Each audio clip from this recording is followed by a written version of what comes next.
Welcome to Weight Loss and Wellness for Real, the podcast where people like you get the practical solutions and support you need to permanently lose the physical and mental weight so you can feel better and live the life you want in the body and mind you want.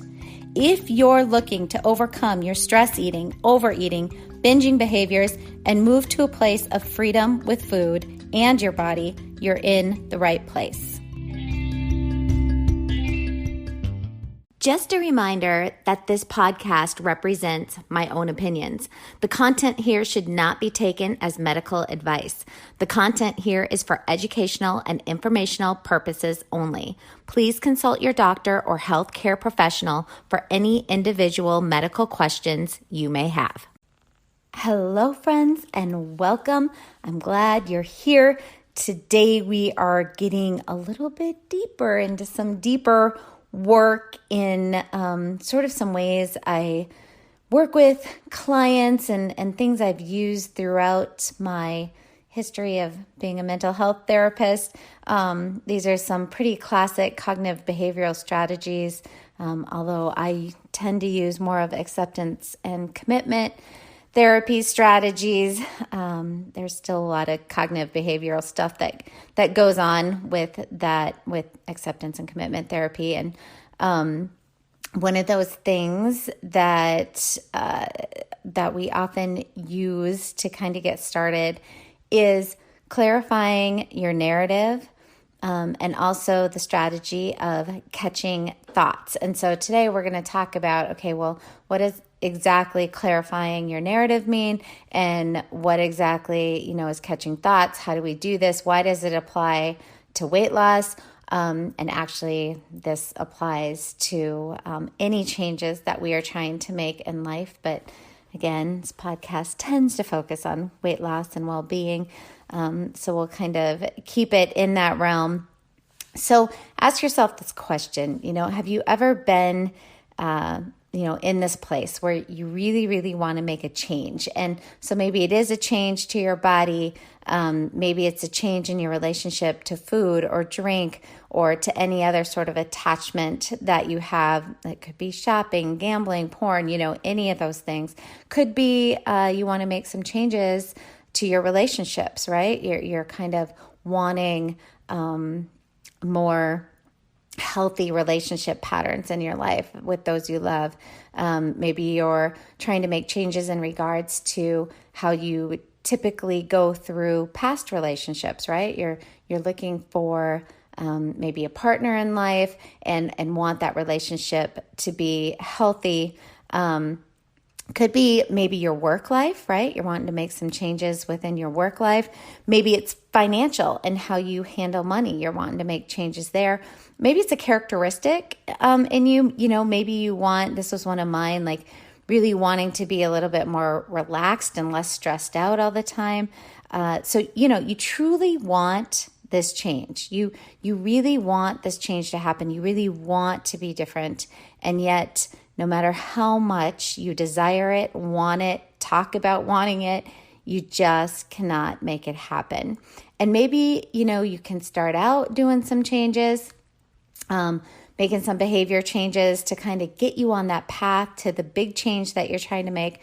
But eventually, those new behavior habits kind of fall away, right? And so the typical thing, like we always talk about in this podcast, would be you kind of get on that new diet plan, or you're drinking shakes for every meal or whatever, and kind of drop some weight at first, but over time it's really not sustainable. The weight comes back, and so that would be kind of typically what we're talking about here. So you just can't make the change happen no matter how much you want it. And so we're going to talk today about this phenomenon. I actually talk a lot about it in this podcast. If you've been listening for a while, there's quite a few episodes on this, but we're going to talk about this phenomenon, what is going on, as well as how you can change and interrupt this repeating habit pattern in your life so you can make the changes and make those changes sustain for life so that they are there permanently.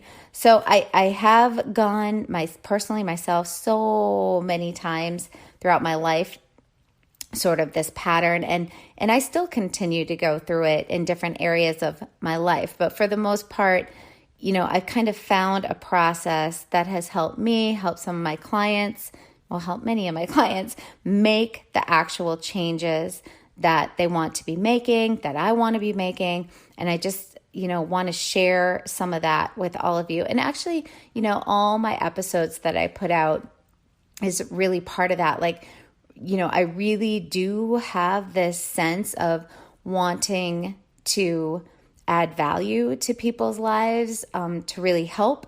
And so, and I hope if you're a longtime listener, you feel that way about these episodes and what I put out there. But, really trying to get to you the processes, the strategies, the techniques that I have learned throughout my life, that I've learned throughout my career, that I've learned in practice have been more or less helpful to clients I work with. But so anyway, this is one of those sort of techniques or strategies or processes that often we start out using in order to create those permanent changes that you are trying to make.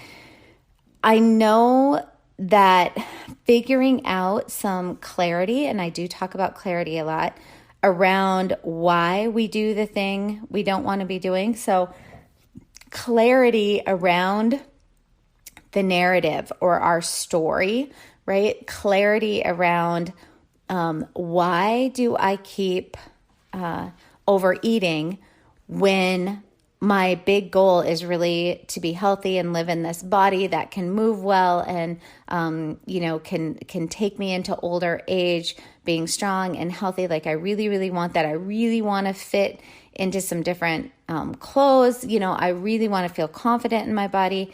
I know that I can't keep overeating, over drinking, but I keep overeating, over drinking. So, why are we doing that? So we want to understand, we want to gain clarity of our narrative, our story, why we keep overeating in the evenings when you really, really want to lose the weight.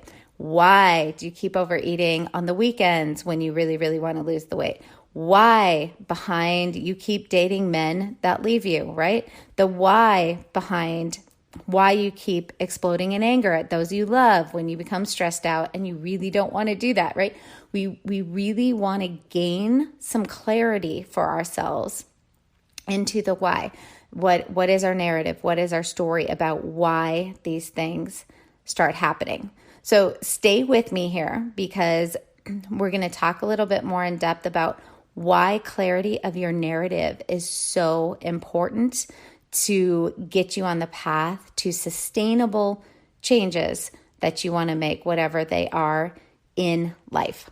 I hope you are finding something useful from these episodes and this podcast. And if so, please share it with someone else in your life you feel it could benefit.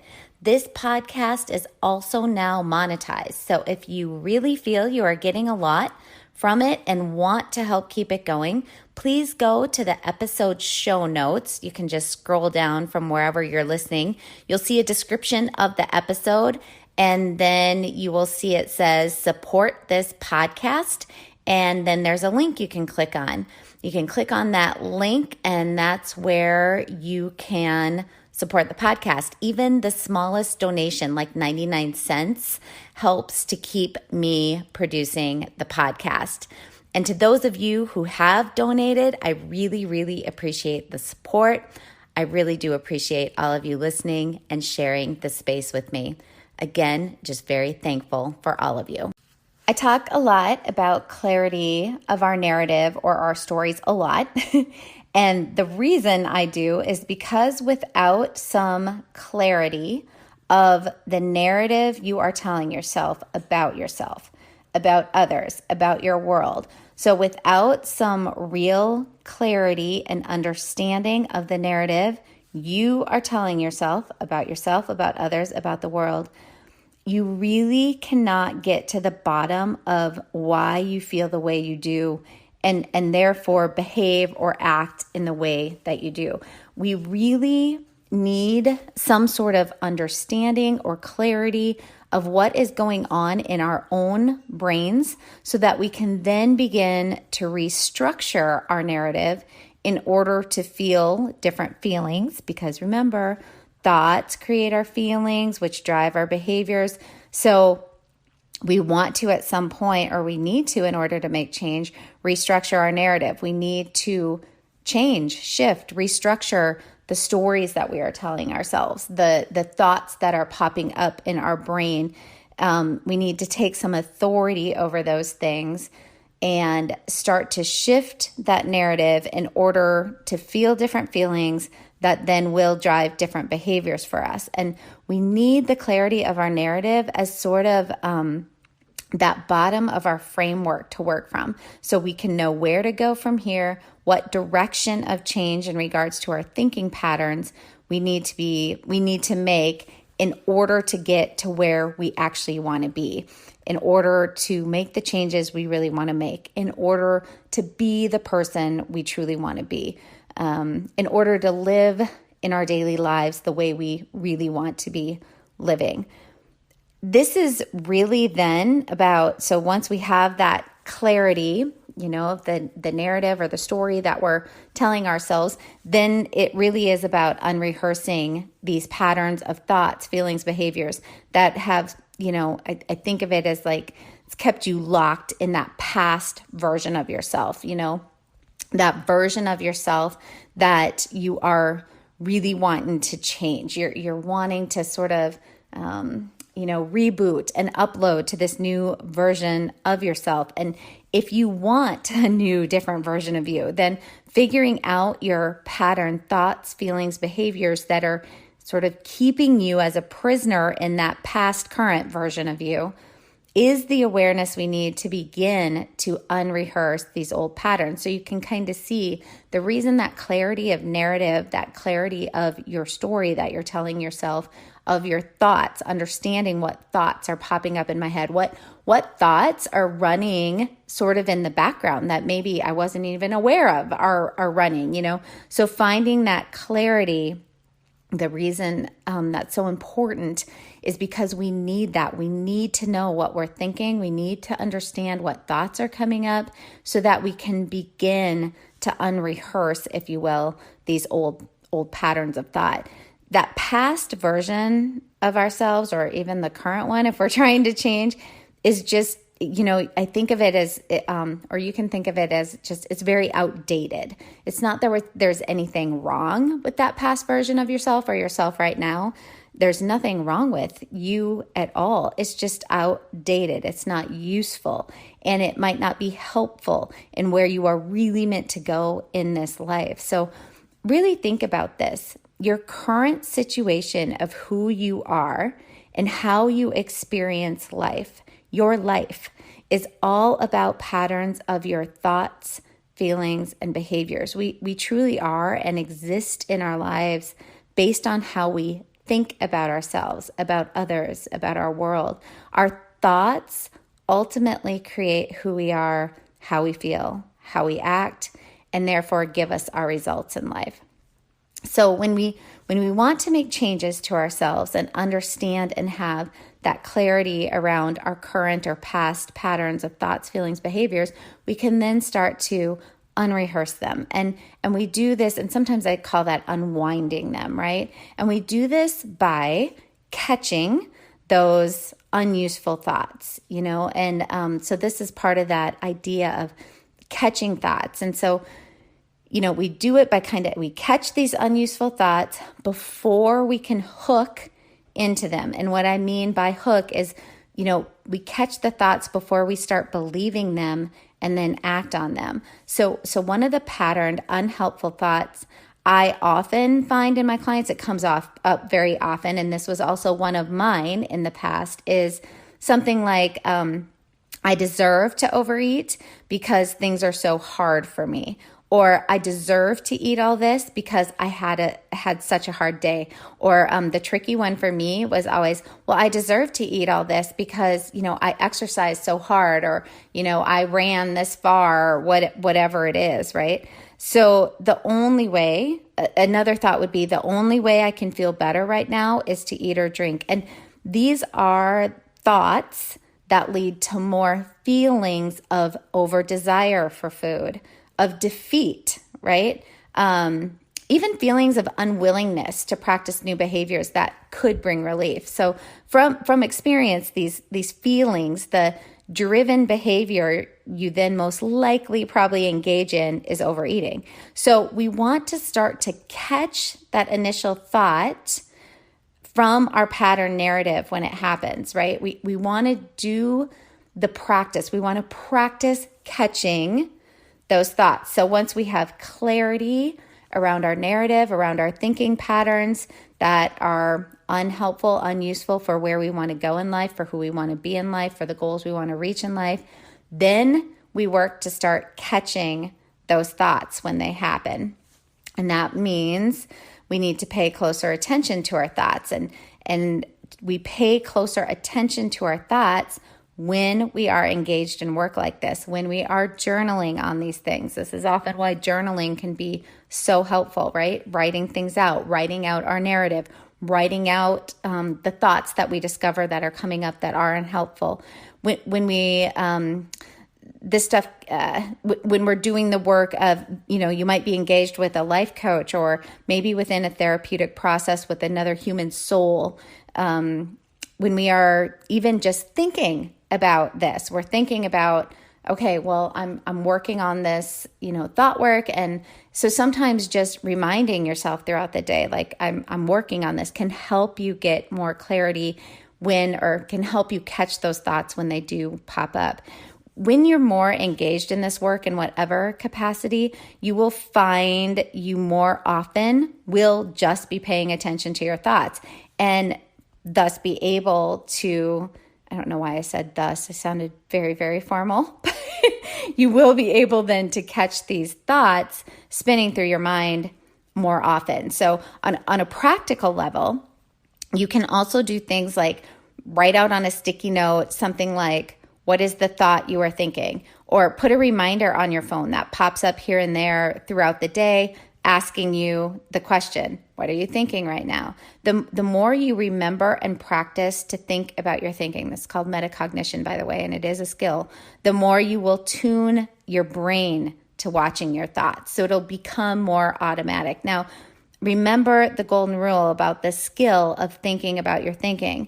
We do not judge our thoughts, right? We are scientists in this process, not judges. We do not chastise or shame ourselves for thinking thoughts, any thoughts. We do not say things like, I shouldn't be thinking that, or here you go again. Judging will lead to more unhelpful feelings, specifically shame and guilt, that will most often lead most of us back into the behaviors we are trying to change in the first place. That's that whole self-sabotage loop. So, we are scientists in this process. We observe without judgment. We observe our thoughts with neutrality and curiosity when we watch our thoughts.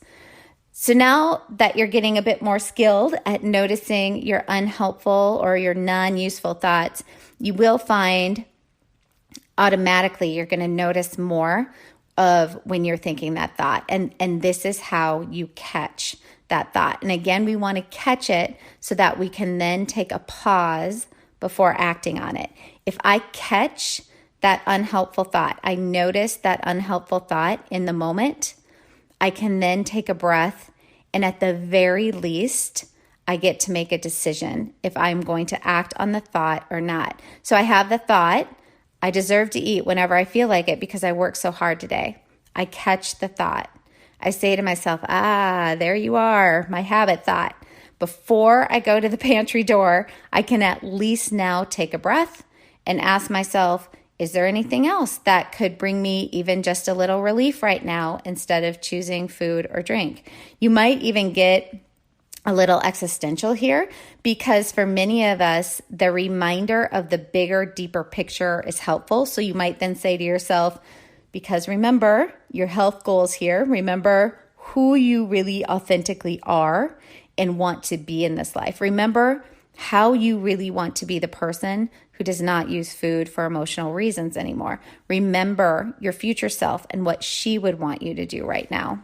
So catching the thought gives us a moment of pause where then we get to use a couple other strategies to possibly make a different decision in the moment. So you get the idea. Understanding your pattern narrative then helps you figure out those habit pattern thoughts that are popping up all the time, that are playing in the background of your mind all the time, that you maybe don't even notice, but that create feelings in you and sensations in your body that lead to the behaviors you are actually trying to change. So noticing and catching them helps you take authority over them. It gives you a pause, a moment to make a new, different decision in your behavior. Now, say you get good at catching those unhelpful thoughts. Will you always make a different decision on how to act or behave in the moment? And no, I promise you won't, unfortunately, because these are deeply ingrained habits of thought, feeling, behaviors, really habits of being. So you may truly pause and use different thoughts to get you into a different state of being, meaning you change your feelings, where you want to engage in a new behavior, but you still overeat anyway. You still choose the extra food or the drink anyway. You still choose to overshop anyway. You still choose, to watch porn anyway, or gamble, or whatever it is.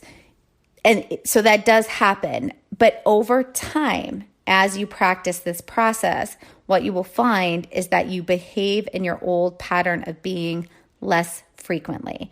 And as you do this less frequently, you create more and more space between that past version of you and the new future version of you, the authentic you, the one who doesn't use food or drink for emotional reasons anymore, the future you who lives in a body that is healthy and one that you feel good in, future you who doesn't overreact in anger with those you love, the future you who feels confident enough to pursue that thing in life you've always wanted to do, but keep putting off due to fear. The future you who no longer engages in toxic relationships. The future you who feels more meaning and purpose in life.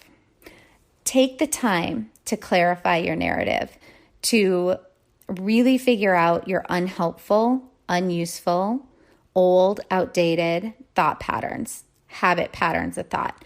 Practice then catching those thoughts without judgment, but instead curiosity and neutrality. Once you catch an unhelpful thought, take a pause. Ask yourself questions that keep you in the space of who you really want to be in the future, the person you truly, authentically are. I hope you found something useful from today's episode. We went a little deep, but I believe that's truly what it's all about when we're talking about sustainable change. I believe this is also where that true lasting change really does come from as humans. If you know someone that this might be beneficial for, please pass the episode along. Anytime you share it on your social media, that's also really helpful.